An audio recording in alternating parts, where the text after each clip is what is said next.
All right, so here's how I'm making the top for the mini bench. So what I've done here is I've taken these 4 3/4 inch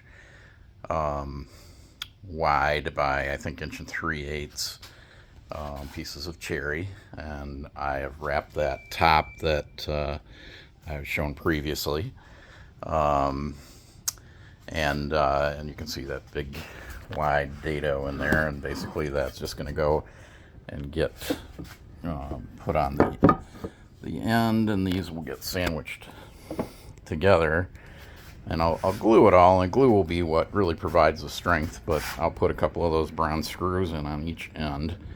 And yes, I'll have this little gap, and I probably could have cut my dado short and all that or whatever, but it doesn't bother me that I got a little gap there on the end, so I'm not going to worry too much about that.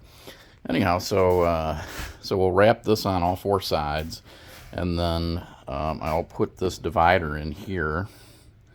So I'm going to make a rabbet in, or a dado in here, and a dado in the corresponding sides, and we'll drop that in there.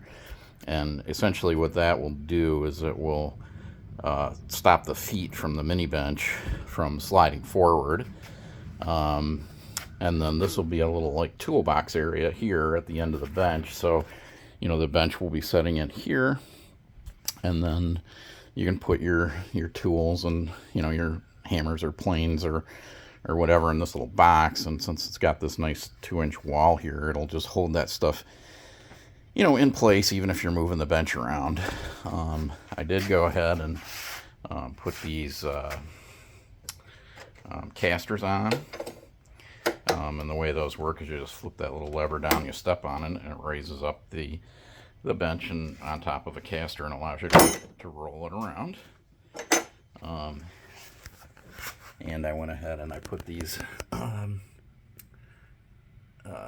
leveling feet on the bottom. So when it's not on its casters, it's got a nice firm, base under it, and those are adjustable.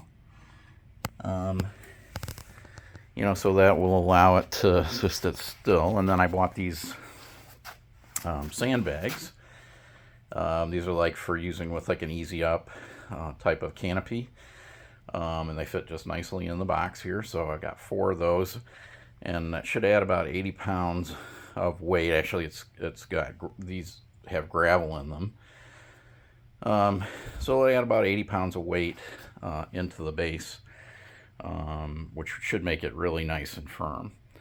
And then really the last thing I have to do is just build the cabinet for underneath it. So hopefully today I'll have the the top put together, glued and screwed, and then I can work on the cabinet.